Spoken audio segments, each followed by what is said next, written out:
Hey guys, how you doing? Welcome to Universal Spectrum Forums live chat. Today we're going to be having a live chat with Rob and the Paget family. Rob was featured in Ben Stewart's film Ungrip that told the journey that he went through of going 100% off-grid. And Rob has free-range chickens and he runs a small farm. And he had a hell of an adventure doing that. Today he's going to be talking about a new project that he has. He's going to be building a greenhouse, taking videos of it, getting draftings of the greenhouse, and then putting those all out on the internet for free. Rob has been living off grid now for quite a while, several years now, and he also has done a 10-part DVD set called Journey Towards Truth. Rob talks a great deal about conscious self-governance. His own website, consciousselfgovernance.ca, has lots of valuable information. So let's talk to Rob. Hello, Rob. Hi, Scott. I'm happy you could come today and talk to us about your project that you've got going on right now. You've got an amazing project. I'm sure everybody knows who you are, Rob with the Paget family. You were featured in the Ungrip film by Ben Stewart, talking about living off the grid. He did a great job there, obviously, because it's Ben Stewart. I'm going to talk first of all about greenhouses. You have a project going on right now. I sort of coined it Project Off Grid, but you can name it anything you like. And I want to talk about the greenhouse project you're doing right now. Well, I came up with the idea with some friends of mine, and we realized that, being off grid and growing our own food was one thing, but the grocery stores, they provide food for us all year round, and so I was kind of thinking, well, how can we grow our own food in the wintertime in northern Alberta? And so we thought that we would try building off-grid greenhouses where we can grow food all year round. And we wanted it to be off-grid because we didn't want to have any dependencies on electricity companies or gas companies or any of that kind of stuff. And so we're actually going to start building here in a few weeks a greenhouse concept where we're building a greenhouse inside of a greenhouse. We realized when we built our earthship that the thermal mass of all the dirt kept the building at around -4, even when it was like -40 outside. And so we kind of thought, well, let's build a greenhouse within that, and that way that greenhouse is only experiencing -4, so we could easily keep it at +10, +15 in the wintertime. Mm-hmm. And then we can start growing food so we're not dependent on grocery stores and the corporate food chain.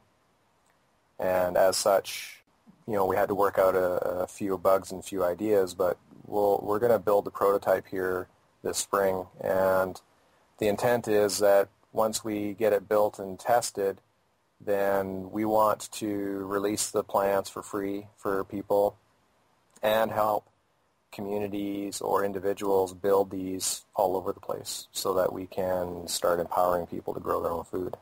Yeah, that's the big picture of the whole thing, is the fact that you want to do this as a project.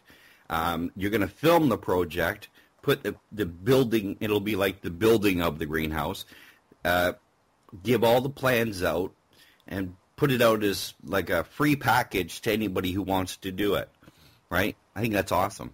Yeah, absolutely. Yeah, so I'll have some drawings drawn up so that people can download them as well. We'll have pictures and videos, and I'm sure we're going to learn a lot and work through a few bugs as we're working through it. And I know that I'm now no greenhouse expert or anything like that, so there's still a ton for me to learn. But we're looking for people who have greenhouse experience to participate as well, so that we can start teaching people not only how to build them, but how the community can use them as a group to grow their own food and use them for starting your own gardens in the spring and working through some of the challenges that we have up here in the wintertime, particularly because there's not a lot of light up here. So It's not like we can grow tomatoes all year round. Right. Okay, Right? just as a general overview, where you are, you're located on 70 acres. You're pretty much off-grid, right? I don't know if it's 100%. Completely off-grid. Oh, you're 100% off-grid. Okay, you're 100% off-grid. You've got free-range chickens. You've got, just go through the list of what you're doing right now. Well, we have bees, chickens, turkeys, goats. We're looking at getting some pigs and some heritage cows, if we can get them.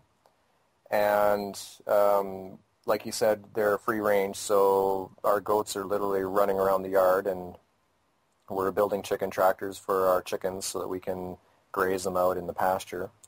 Similar to what Joel Salatin is doing, if anybody's seen Food Inc. or the film Fresh.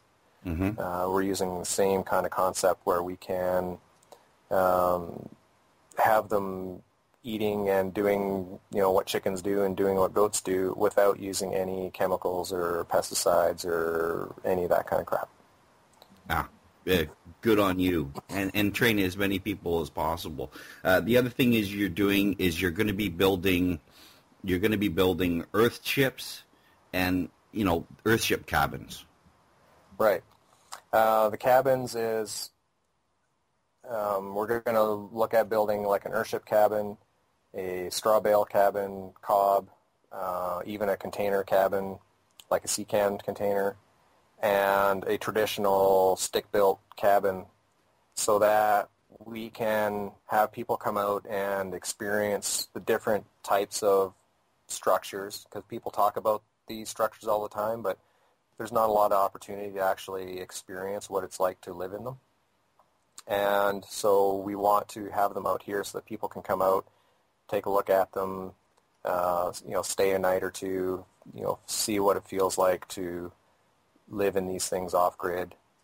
And then they could also be used for people that want to stay out here to attend workshops or classes or that sort of thing. And I know we haven't talked about that yet either, but yeah, that's a big move as well. Okay, for those people who don't know what an earthship is, what's an earthship? I know what they are. Earthship is a concept created by Michael Reynolds about 40 years ago, where it's earth-rammed house, and it's all done using automobile tires, where you ram the earth into the tires and stack them like bricks. And that is then a retaining wall to backfill the building, and all of that earth stores heat like a battery stores electricity. And the south wall is all windows, so the sun shines deep into the building in the wintertime, and the dirt, the mass in the tires and in the floor absorb all that heat and then release it. And in the summertime, because the sun's so high, the sun doesn't penetrate, so it helps keep the building cool in the summertime. So, we're living in northern Alberta, very, very cold, long winters, and I don't have a gas-fired fireplace or anything like that in my building. I just have a small little wood stove in the corner of my building to just make it comfortable.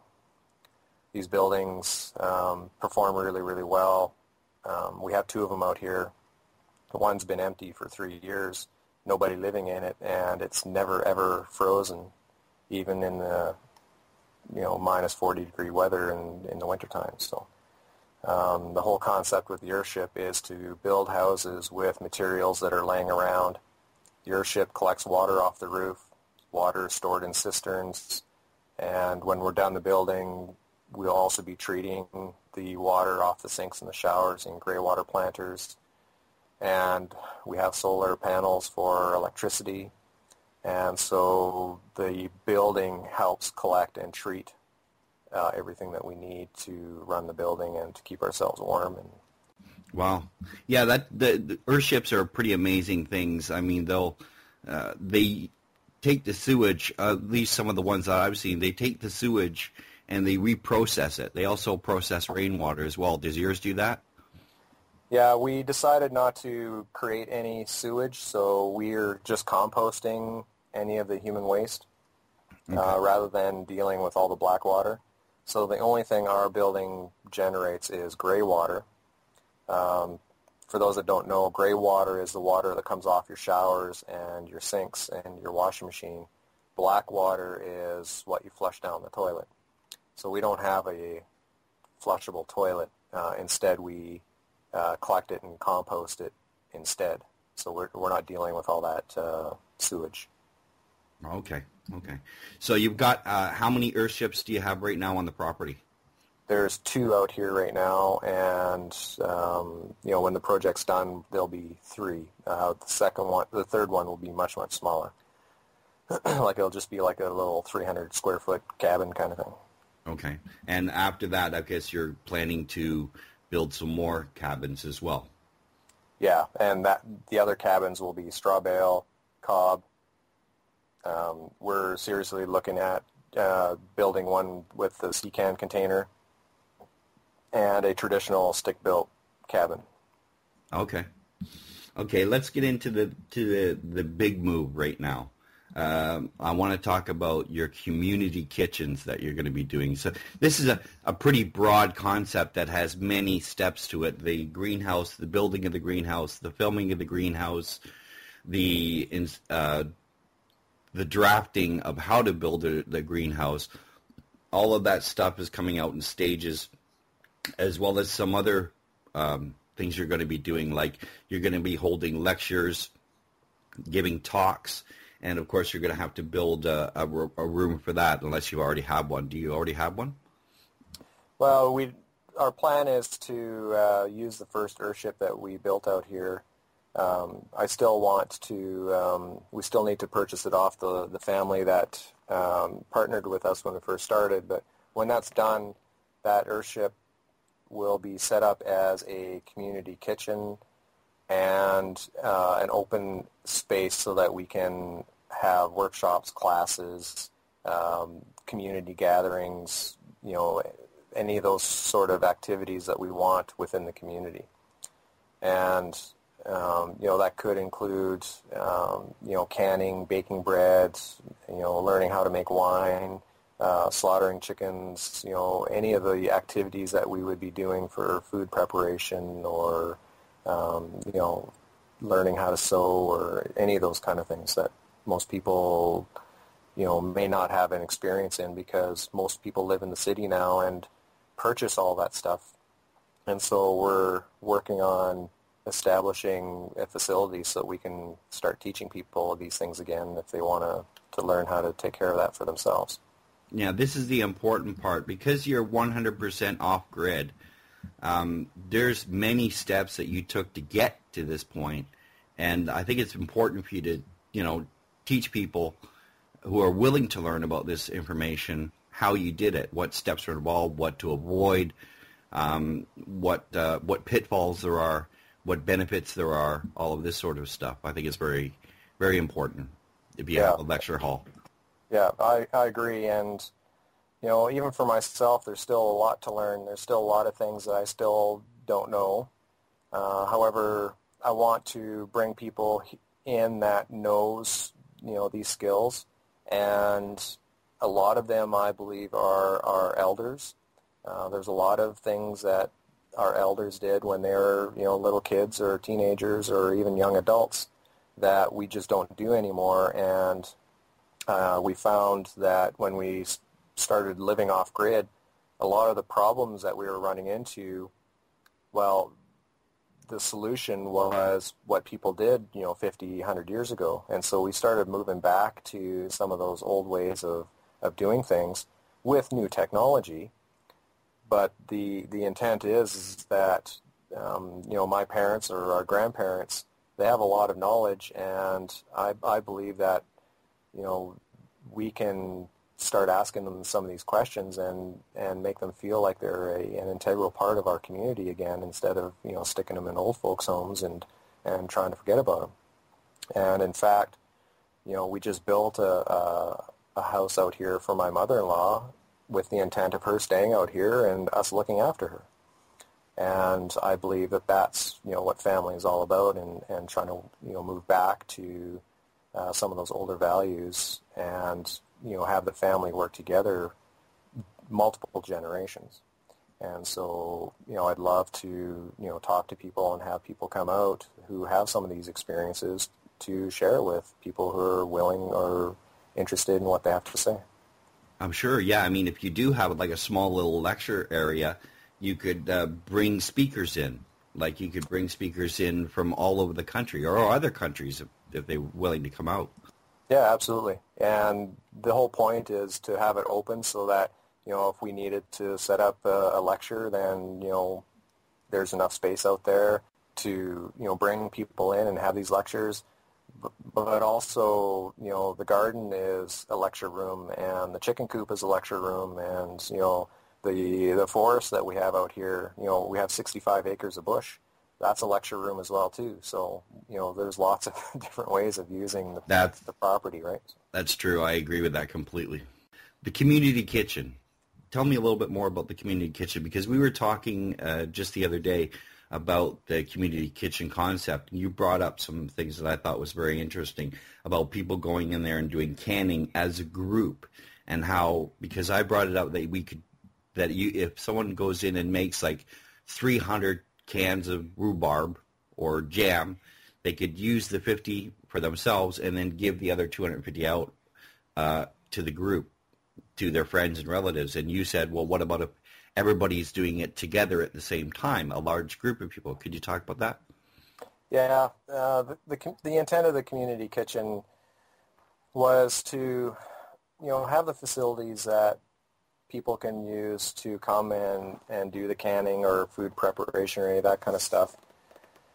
And, we find that when people get together as a group, it's way more fun. And the energy is very, very different than if you're doing it by yourself.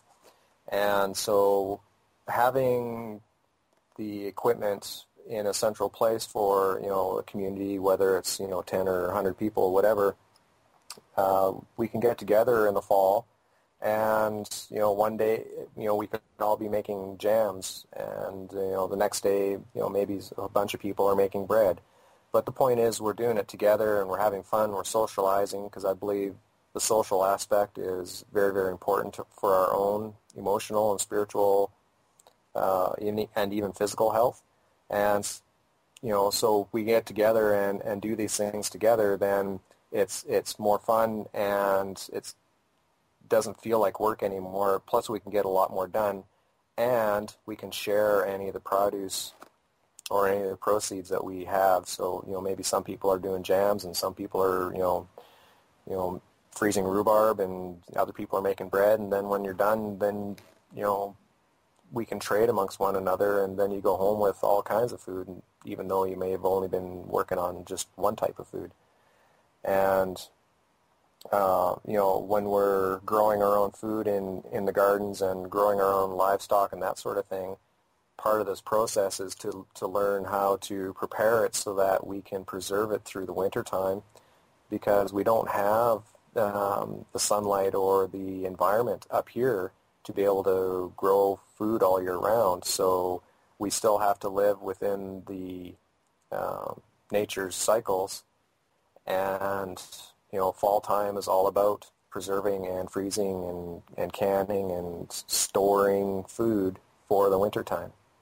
And wintertime is all about resting, and spring is all about birth and renewal, and summer is all about growth. So if we can start learning to live within these cycles, then I believe that, for ourselves and my family, that life isn't nearly as stressful as it was when we were living in the city in the artificial go, go, go type cycles, right? So these community kitchens, I feel, are an integral part of bringing people back together again and working on some of these activities where there's multiple benefits involved. How many people could you put in this kitchen? Like a rough guess. Well, it depends how big you build the kitchen, but the kitchen that we're looking at doing, I'm sure, 10 or 15 people could easily work in it at the same time if they wanted to. we still want to do this off-grid, so we still have to be very careful on how we do this.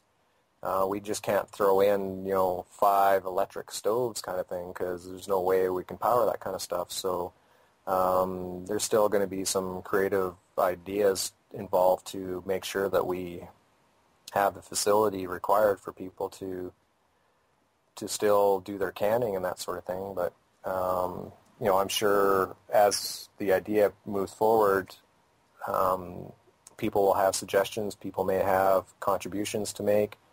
I believe it's a lot easier for the community to get together and, put one kitchen together than it is for everybody to, do their own kitchen and, the infrastructure required.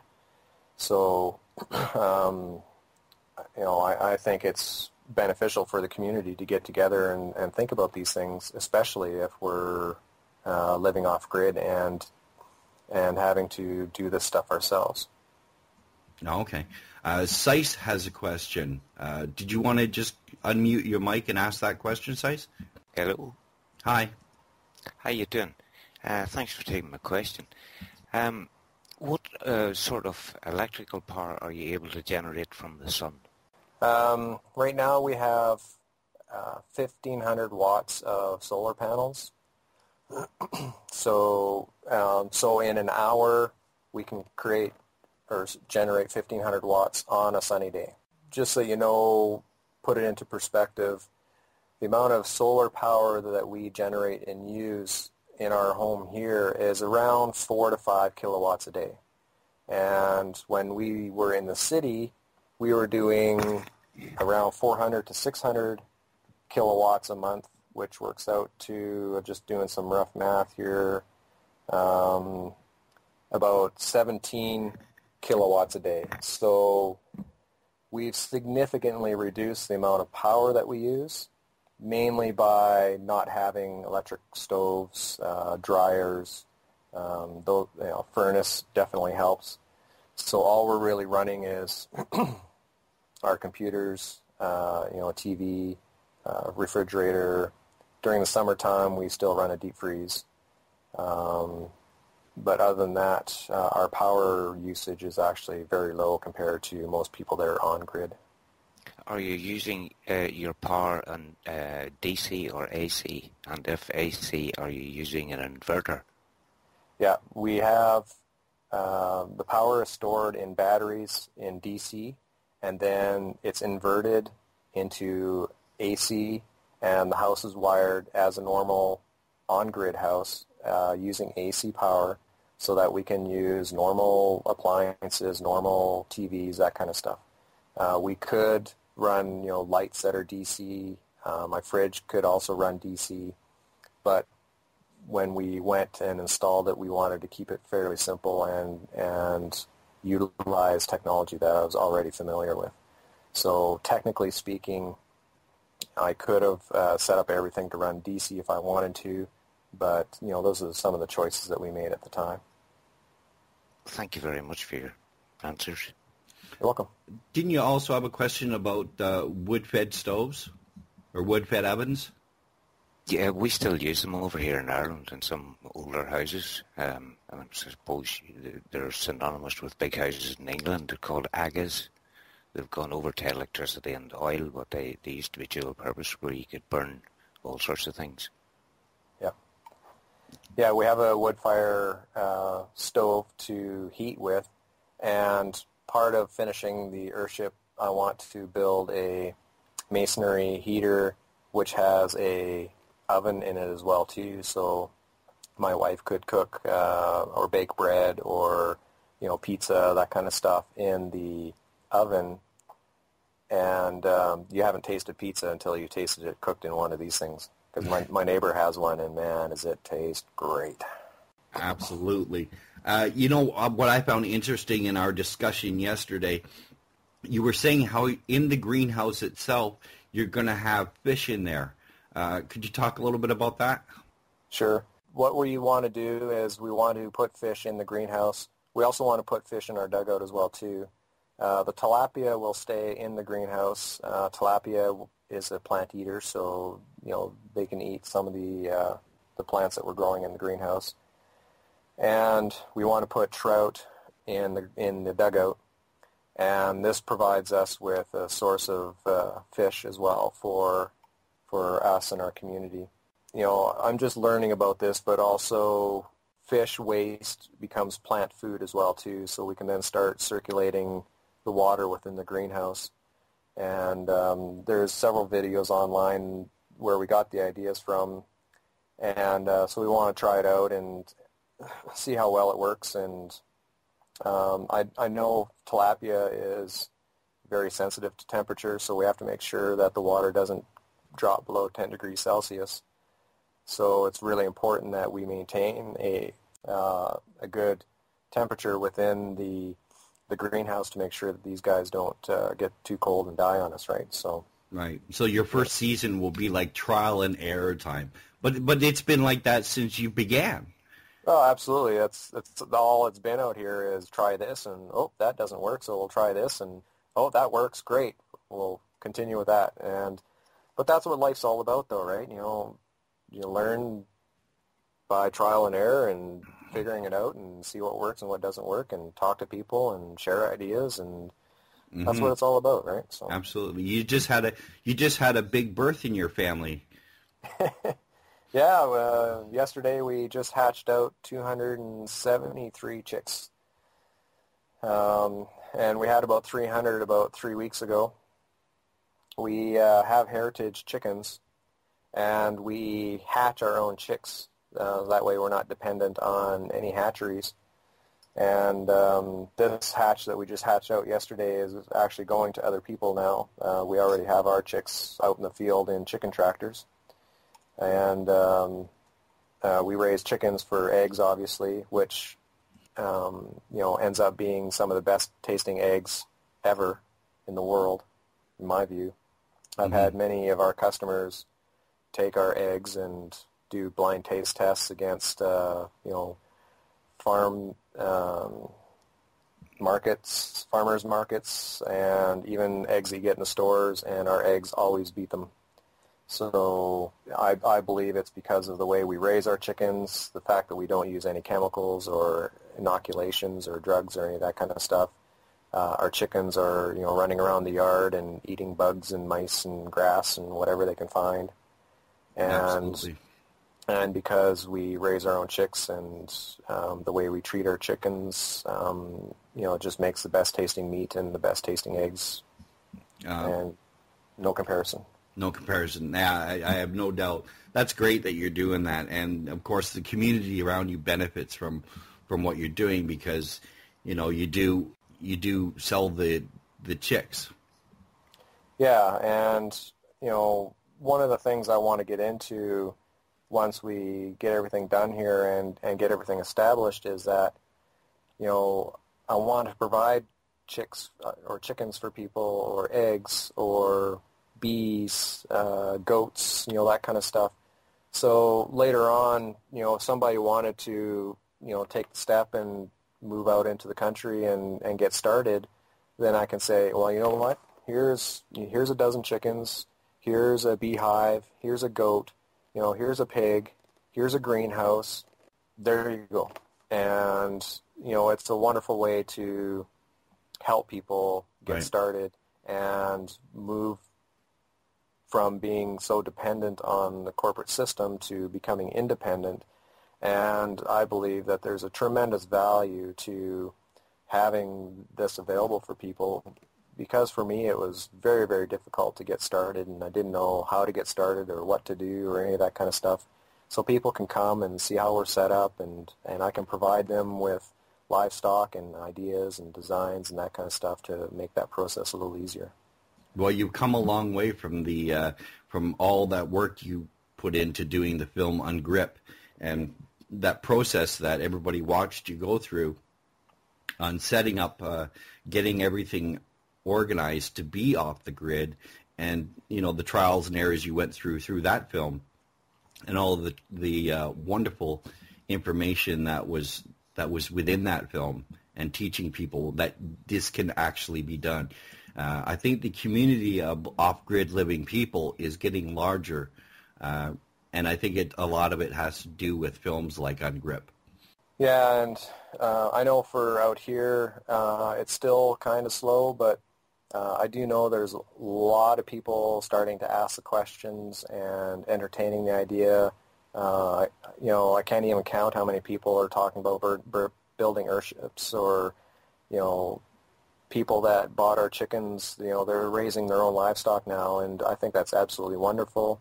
I have people talking about urban chicken coops now, raising, chickens in the city, and so I've been building chicken tractors for us out here, but I'm also building a chicken tractor for a friend of mine, and so there's lots of things going, and people are seeing the benefits of some of these ideas, and it's just absolutely wonderful to be participating in that. Just for the people that don't know what a chicken tractor is. Chicken tractor is a small little chicken coop which has a little place for them to sleep at night in a roost, and then a small little yard, and you literally drag it around your yard, or for us we drag it around the field, so that they get fresh grass every day. They're outside, and they're getting all the food that they need, but they're still protected from predators. We have to protect them because we have coyotes and hawks and crows and all kinds of animals out here, out in the wild, out in nature, that love eating chickens just as much as we do. And so this is a wonderful way to provide them with the opportunity to be outside and get the best food that they can get and protect them at the same time. Yeah, I've seen this information in a film that I would recommend everybody called Farmageddon. It's mainly about the raw milk issue, but also it has this concept where these large cages, and you can see them lined up on the field, and what they do is every morning they go out and they drag them to the next grid. That way the chickens are not walking around in their own excrement. They have fresh grass every single day. It's untreated, unchemical, no chemicals in the grass or the soil, and also the droppings go back into the ground. Yeah, right. And chickens are also very, very hard on the ground. If you leave them there long enough, they'll run it right down to the dirt. So it makes sure moving them every day makes sure that the chickens don't overgraze as well too, and kill what you're feeding them. Right, exactly. Yeah. Okay, and the concept you were talking about earlier is something we termed last night, turnkey farming. Yeah, I didn't know what else to call it, but we had to come up with a name. Yeah. Yeah. But I think it's a great idea, because what you're doing is, for people who are just, they want to do this, they have maybe some land, and land is a whole separate issue, a difficult one to be sure, getting land and the whole fact that the queen owns the land and all of that stuff. That they have some land and they want to do this sort of thing, but they're just at a loss on how to do it, how to arrange it, how to set it up.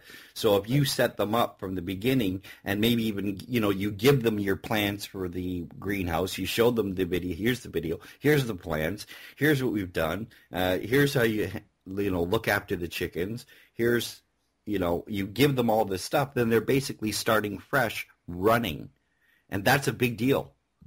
Yeah, I agree. And, for some people, even just watching a video might be enough.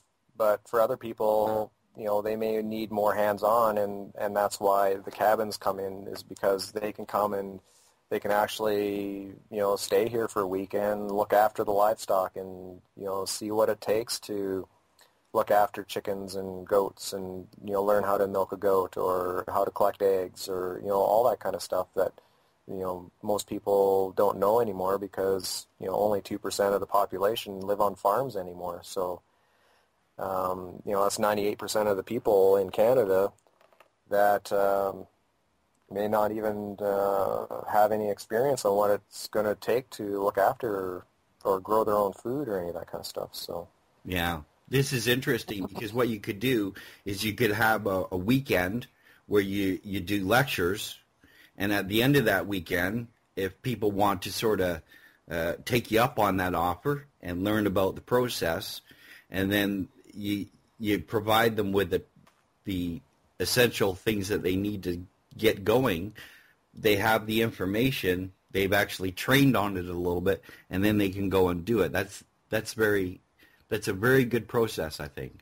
Yeah, and part of this too is that we still have to live within the seasons. So incubating and brooding chicks is a springtime activity that they can learn in the springtime.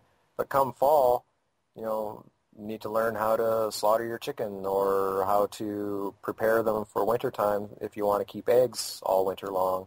So, it may mean people coming back and learning new stuff depending on where they're at in the whole cycle too, right? Of course, you could set the training sessions or the lecture sessions up by season. So as things are happening in different seasons, you'll focus on those things at those times. Yes. Yeah. Wow. Next year is going to be so busy for you. You realize it's already busy. Yeah, I know, but you realize if you set this up, people are going to find out about it and they're going to start, showing up saying, okay, I'm here. Yeah. So and that's the goal for this year, is to work on getting everything finished so that come next year we'll be ready for people to come and start learning.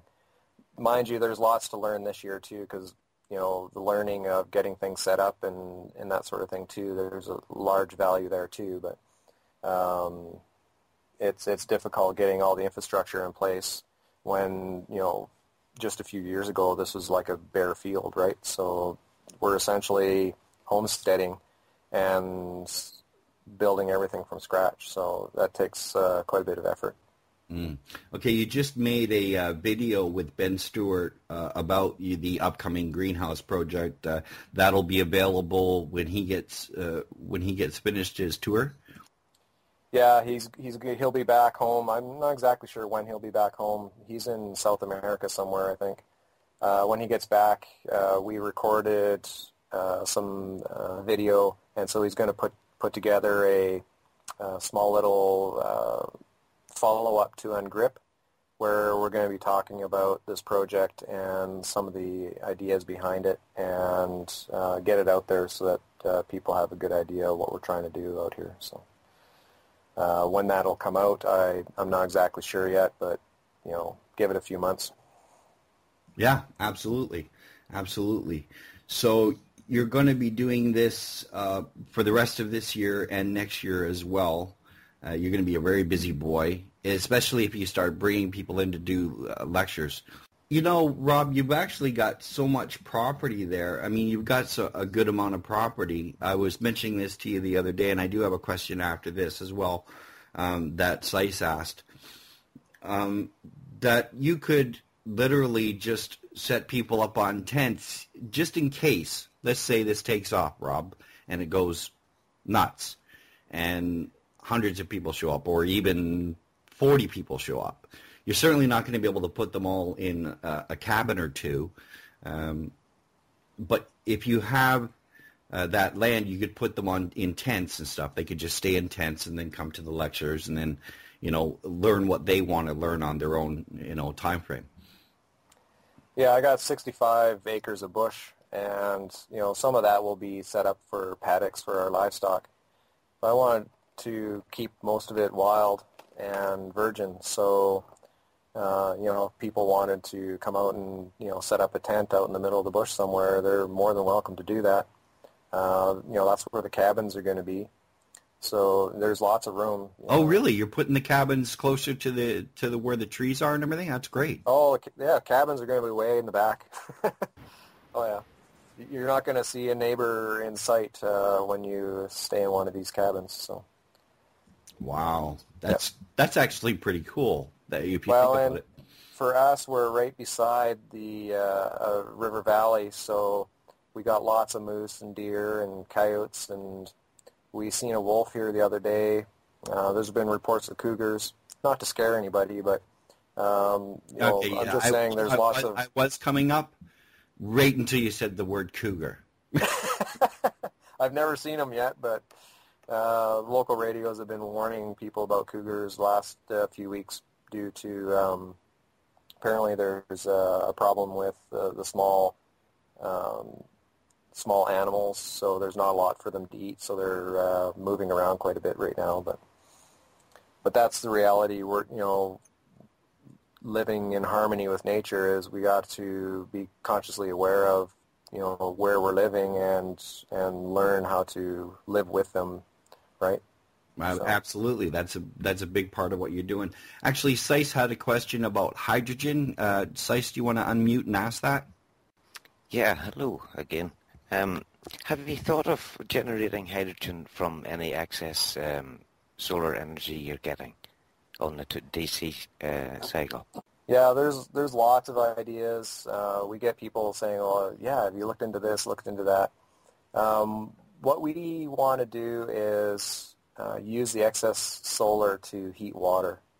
So part of the plan for our Earthship is to use solar, passive solar heating to heat water, thermal siphoning it through a fairly large tank, which would be buried in the earth berm as well. So that would heat water in the summertime. In the wintertime, we'll put a heat exchanger on our wood-burning stove, so that would be heating water. And I would put elements in the tank as well, too, so any excess solar would be directed to heating water. And then all I have to do is send my domestic hot water coil through the tank, and that would be our heat source for heating water. I could look at generating hydrogen and that kind of stuff too. I've seen some really neat videos about people that are doing that and storing it in old propane tanks and that sort of thing, which are, very interesting ideas. We're just not there yet in regards to the time or the resources to be able to do that kind of stuff. Yeah, I think storage of hydrogen would be a very iffy subject. It's a very volatile gas. Yeah. They seem to be doing it okay with the propane tanks, but I just don't have the knowledge to be able to do it safely. So I just decided to heat water instead, because heating water is probably the last creature comfort that we need to work on here to make it easier for the ladies in the house. Yeah, absolutely. As far as the Earthships go, another thing you could do is if the people are getting involved, you could have like whole weeks set aside where it's like an Earthship building program, and as many people as want to get involved can get involved in the building of the Earthship.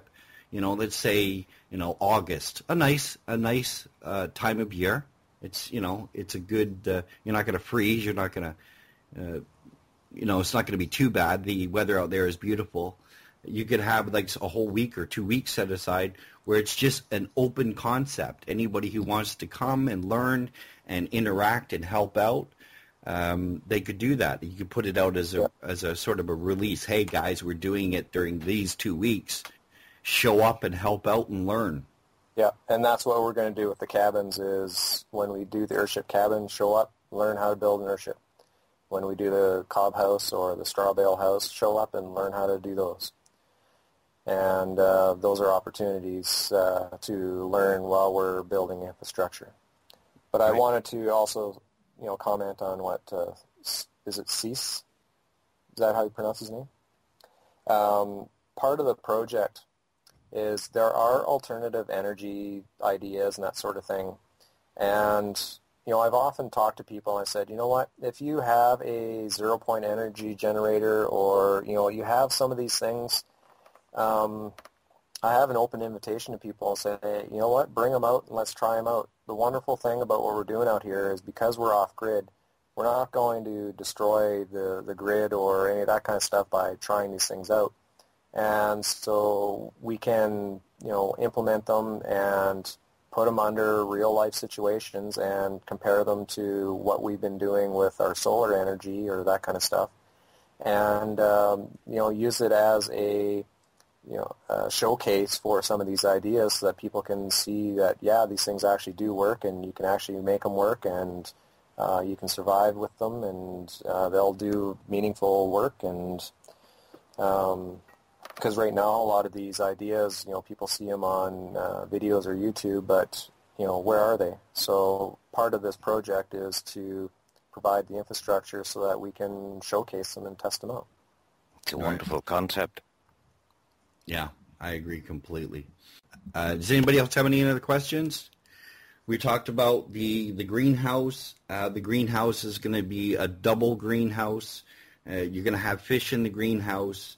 You're going to have cabins, earthships built this year. You're going to be doing workshops and classes. You're going to create a community kitchen where everybody can come in and do canning and or whatever you want to do, and you'll also take those opportunities to do lectures and teach people and train people. You're also talking about more things as well. You're talking about classes on all kinds of things like sewing and the stuff that the elders know about that sort of the younger generation has forgotten. Yeah, and I think I alluded to this a little earlier, where the elders have a lot of skill sets that we just don't use anymore because we depend on corporations to provide all this stuff for us. But for me, I want to remove my dependency on all that, which means that we need to learn how to do that for ourselves. And so now we're re-educating ourselves on how to do this, and a lot of those skill sets our elders know, and so we can now start talking to them and having them teach us this stuff before that knowledge is lost. My dad is, he's into his mid-70s now, so there's not a lot of years left for me to, pick his brain, and, he just loves talking about some of the things that they did when they were living on the farm when he was a kid, and he has a lot to contribute and a lot of knowledge, and he loves to talk about it, so I think it's a win-win. Yeah. And, whether that's food preparation or food storage or clothing or, equipment maintenance or, whatever it is, right? Right, exactly. I know you and Ben got together and you did a couple of lectures with each other and also doing with the Occupy movement. Did you get a lot of good response from that? Yeah, I've been doing lectures now for over 4 years now, and the lectures are based mainly on self-governance, and my exploration of what the legal system is all about, and governments and corporations, and trying to answer the question about who I really am and my relationship with myself and the Creator and the things that man creates, like governments and corporations. And so the lectures are all about, unwinding the mysteries about all the words that they use and that sort of thing. And I've been doing it for 4 years, and you saw a little bit about that in the film on GRIP when I talked to you guys about, what I found about the definition of Canada and that sort of thing. And I believe that, building the Earthship and doing the work that we're out here is a key factor in self-governance, mainly because I'm no longer dependent on the corporations and the governments to provide for me. And because of that, the contracts that are in place just aren't there anymore. And so I believe and I feel much, much freer to do what I feel I need to do for my family, mainly because I have serious concerns about the health of the food, the ability for us to get access to proper food and nutrition and health care and that kind of stuff. So I felt that it would be better for me to do that on our own and work with like-minded individuals on a community level to provide for the family rather than depending on the corporations and the governments to do it. Right, yeah, I know it was a long process. In the film, I remember talking to you about this when I interviewed with Ben Stewart. You had a tax man. Was it a tax man or a local zoning guy that showed up and you told them basically go away. Yeah. And I asked you on our last interview if they had bothered you since, and you said no, they pretty much leave me alone. And I'm going to ask you again: are the local zoning guys or the tax guys, are they bothering you at all? No, they leave us alone. They just leave you alone. Okay. Yeah. That was a big part of the film, because it was a little bit of a confrontational thing that you ran into. Although he was generally polite, he didn't really understand what was going on. No, and most people don't understand what's going on. Even police officers or elected officials, most of them don't know what's going on. And so when they run into somebody like me, they kind of scratch their head and go, well, what's this all about? But for me, it's all about knowing who I am and recognizing that the agreements that we get into, we do through our own free will choice to contract, even though we're ignorant or completely oblivious to what we're doing. And so I'm trying to teach people to be consciously aware of the contracts and the agreements that we get into, and most of them, the courts will recognize and force us to comply with them because we contracted away our rights and freedoms to these guys. So, like the recent election, I told people, well, I'm not voting because the act of voting or the act of being put on a voter registration list is essentially me giving them power of attorney to exercise my sovereign will at the parliament level or at the legislative assembly level. And as such, I no longer have a voice because I just gave them power of attorney to be my voice. And so I chose to keep that power for myself and not have somebody else represent me. Right.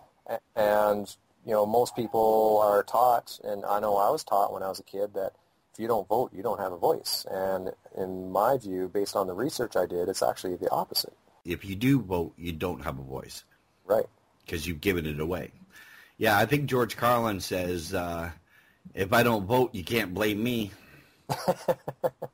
Yeah. Well, and for me, there's nobody to blame but myself. So that's all about what it takes to become 100% responsible and 100% accountable for myself. Because in the end, I can't blame anybody. Right. And if people are blaming other people, then take a look in the mirror. Right. That's where the final choice really does come to. Right. I had a question from Harley about how do you handle healthcare and the medical question. Well, first off, my wife is a homeopath, so she's trained in treating ailments and that kind of stuff. And we treat our animals the same way as well, too. We don't treat them with any medications or any of that sort of thing. And frankly, with the way we treat our animals, we haven't had to treat them with anything anyway because they're so healthy.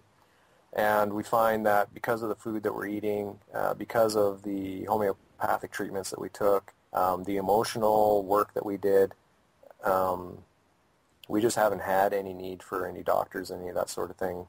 I haven't seen a doctor myself in 10 to 12 years. And, if there was an emergency where somebody broke a leg or something like that, then, we'll go to the hospital and get the cast on and we'll pay them for it and be on our way. So, it's all about taking responsibility for ourselves and for our own health and mitigating risks the best we can. Yeah, I agree completely. What about children in school? Are they homeschooled? Yeah, we homeschool our kids. We have for the last 5-6 years. The kids were actively involved in helping us build the airship and build the garage. They help us look after the livestock, and they helped us build my mother-in-law's house. They participate in everything that we do out here, and that's part of their education. And my view is that's way better education than they would have got in the schools. They're still getting like the math and all of that Oh, stuff. sure. Yeah. Yep. But they're also getting, how to raise chickens, how to milk goats, how to build an airship, how to live off the land, what the concept of off-grid energy is, and how to accomplish that. Plus, if you do have all these lecture sessions, like you were talking about, where people come in and give talks, your children are in a good, they're in a good place of learning from, outside of the home as well. Yeah, and they can participate in all that as well too. And in fact, our oldest one, he's turning 18, and he's seriously considering building his own house in the back of the property here and staying with us and working with us as we go through all this stuff. So.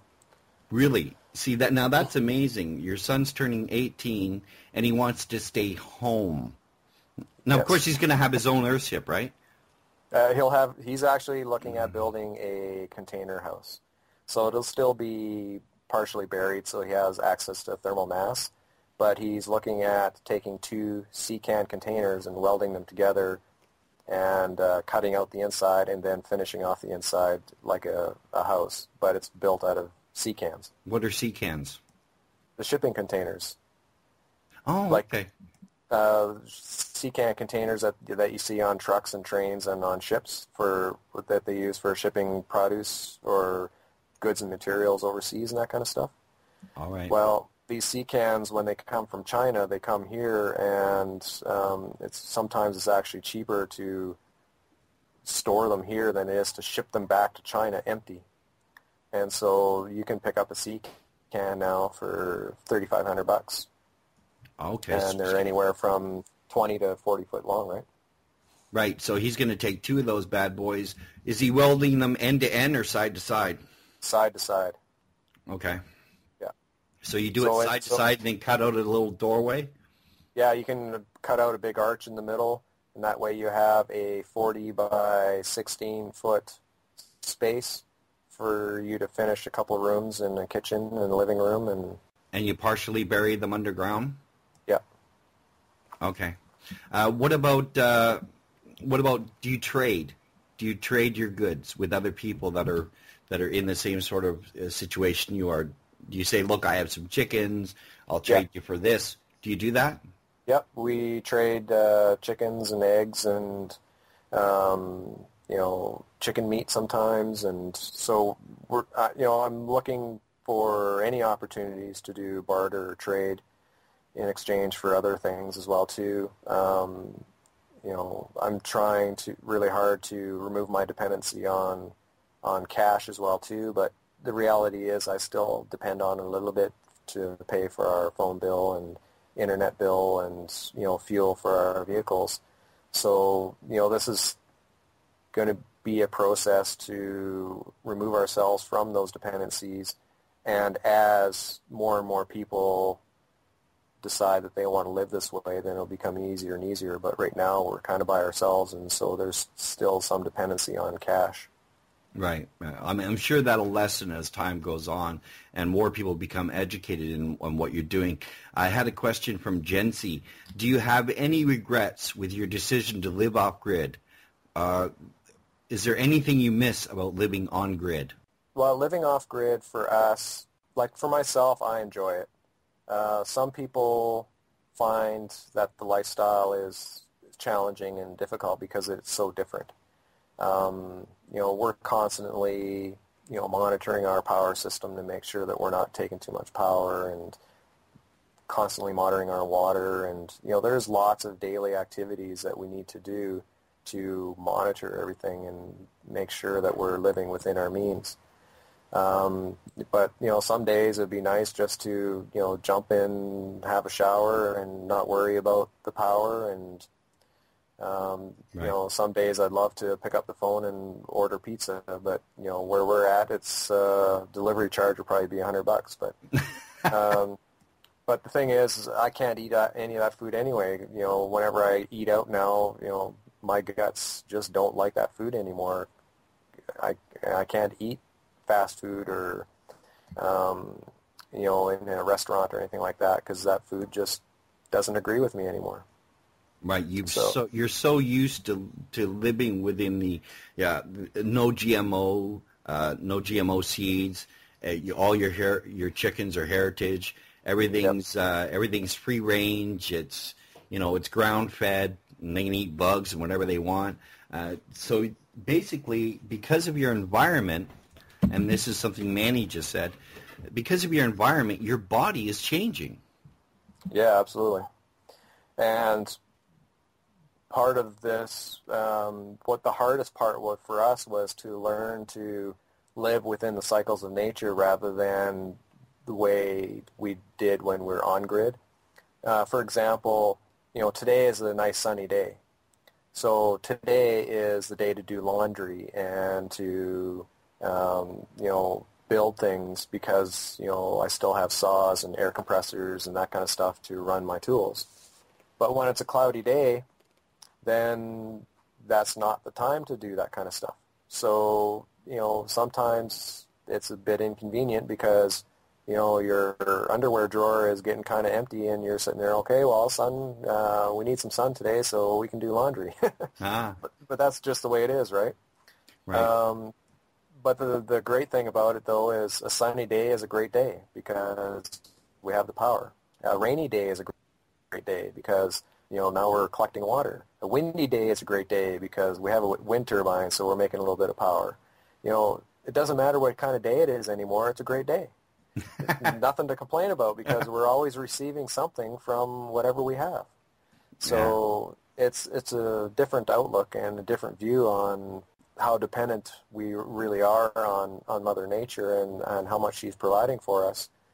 And I'd rather depend on her than the corporations. Oh, okay. Do you have the capacity to expand your solar grid and your wind grid? Do you have that built into the system that you can expand the system? Yeah, I could expand it if I wanted it to.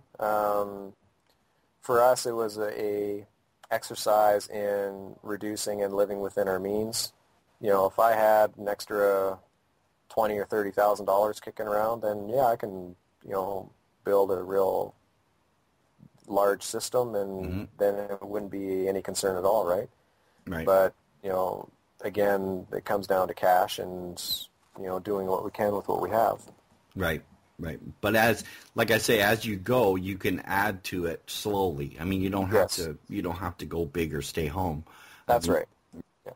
Okay, so you have the capacity to add extra panels or extra wind turbines and stuff like that. Yeah, I was just wondering if somebody could build a wind turbine, if that's possible. Yeah, I have a friend who's working on it. Cars have alternators. They're 12 volt. And so he's working on a design where he can then turn the 12 volt alternator with the wind turbine, and that would then charge a 12 volt system. So much, much cheaper than purchasing a wind turbine. Like mine, it was purchased, and it's $800 for a 400 watt turbine. And so that seems like a lot of money for the amount of power you get, but if you can do that for $50, then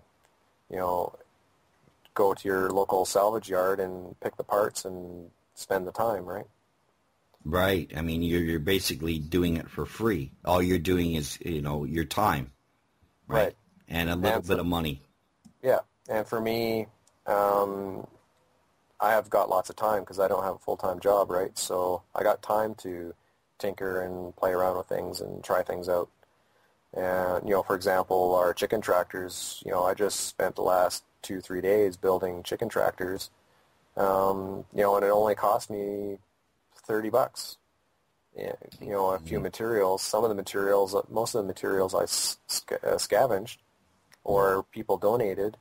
So all that's left is just spending the time to put them together. Yeah, and as the community of people that are doing the sorts of things that you're doing, as that community grows, again, with awareness and the training that you're going to do, there'll be more people giving and donating to the project. So it's going to be a win-win situation. It just has to sort of go through a growing process. You've been going through this growing process for like 5 years now. Yeah. Right. So you just need more people involved. Yeah. And it's changing too, because I have some friends in Edmonton who are starting what they call a global restore, and that's essentially the concept where people just donate the stuff that they no longer need. It could be lumber, it could be clothes, it could be an old stove, whatever, and then people can just go and pick up what they need for free. So instead of people hoarding things and living under a scarcity model or scarcity mentality, then we can shift into a prosperity mentality and recognize that there's more than enough stuff for us to share and help one another, and we can do it by donating things and just picking it up for free, and all of a sudden you don't need money anymore because people are willing to share what they have. Yeah, I had a real-life example of this. This stuff actually works.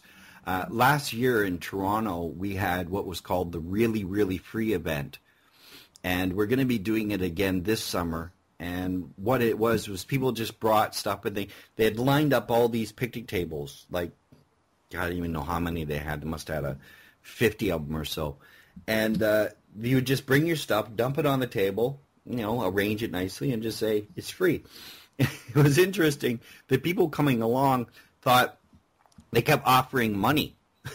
We're like, no, it's free. It's just take whatever you want, whatever you need. And you wouldn't believe the sort of stuff people were bringing, like just amazing things they were giving away for free. Absolutely. Oh, yeah. And people, we thought, okay, one of the discussions we had before it happened is, are there going to be people that come and just sort of collect as many things as they can off as many tables and, they, bring a shopping cart and just run away with all the stuff for themselves? It didn't happen. No, they don't do that. They don't do that. Yeah. They came up and said, oh, I could use this here. Oh, look, a water purifier. I could use that. And then some kids' clothes, various sizes, clothes. I could use some of these. And they'd just put it in their little bag and they'd leave. And, of course, we also had musicians there. We had people doing meditation sessions. All kinds of neat things were going on all at the same time in the park. And we're going to do it again next year. And I guarantee you this year will be even bigger than last year. And last year was huge. Cool. And that was very cool. Yeah, it's a great concept, the Really, Really Free event. You just bring stuff, put it on the table, and say, go ahead, take it. But there was people like going and grabbing their wallet and taking their purse out, and we're going, no. We don't want your money here. We don't want your money here. It's not necessary. It's really, really hard to break that mentality because we've lived that way for so long that it just boggles the mind sometimes. Like I had a friend who had a working fridge, and they put the fridge out on the street and said free, and it sat there for days. And so they then tore the sign off and said $50, and the next morning it was gone, right? So it's funny how just a number appeals to people in regards to value when it actually has nothing to do with the item itself. I wonder if people that and this is, of course, a hypothetical question. If people get off the grid, if they ever want to go back? Well, I know the family that moved out here, that's what happened to them is they moved off grid and then they wanted to go back. This is not for everybody. Right. And, it's a unique lifestyle, and there's some hard work. It's challenging sometimes, but I find it extremely rewarding, and I learn a lot doing it. And I don't regret it, and I love the lifestyle, but I suspect it's not for everybody. Right, of course. I mean, it's definitely not going to be for everybody. Well, I want to close it down. It's been we definitely have more than enough information. I appreciate your time, and I also want to get an update when you do get the greenhouse built, when you get the video of the creation of that, and you have all the information on the drafting of how to build it. Make sure you send that to me so I can put it up on the website. and put it up on the forum as well. Okay. Well, I'll be posting all this stuff on my own website as well, too. So could you give that out? The website is consciousselfgovernance.ca. Okay. Provided there's going to be more of an Occupy movement this year, you and Ben planning on going out and giving talks? Well, I gave a talk to Occupy Calgary last year. Mm-hmm. I'll probably talk to them a little bit again this year. I wasn't going to, make any special trips to do it. I appreciate what people are doing, and I understand the value. It's a very important process for people to, voice their opinions and that kind of stuff. For myself, I think I've moved past that and just took responsibility, right? Yeah. Because in my view, not to insult anybody that is in the Occupy movement, but, protesting is, in my view, a form of trying to tell the parents, we don't like the way the system's working, can you change it, please? And my view is just change the way you're living, and why do you need permission from a parent? And the government is portraying a parent role for us because they provide benefits and privileges, and I believe it's our turn to grow up and take responsibility for our lives and not be dependent on some higher authority to tell us what we can and cannot do. As long as we're not harming anybody else, I believe we should be functioning as responsible, self-governing, 100% accountable adults. Right. So when you're building another Earthship, you're not sending a letter to the Queen saying, just so you know. No, and that's why the tax assessor showed up. That little story I had on GRIP. That's because they sent a letter and said, "Oh, no, you need permission." And my response was, "No, I don't. And here's why." And that's why they leave me alone. Yeah, and they don't. They don't bother you at all. No. That's great. That's amazing. That's a success story. Yes. Right there. Yeah. And I appreciate everything you're doing, Rob. You keep doing what you're doing, man. Okay? Thank you very much. I very, very grateful for the opportunity to share my story and some of the ideas that I have, and for the opportunity to talk to these people. Wonderful questions. Thank you very much for taking the time and spending time with me today. Thanks, Rob. And I'll have this up on the forum later on today. Okay? Wonderful. Thanks, guys. Thanks for everybody showing up. Thanks, Manny. Thanks, Sice. Thanks, Danny, Jeanette, Jancy, Rob, everybody. Thanks, guys, for joining up and helping me get this out so I can put it on the website. Bye-bye. Bye. Peace to you. Peace to you.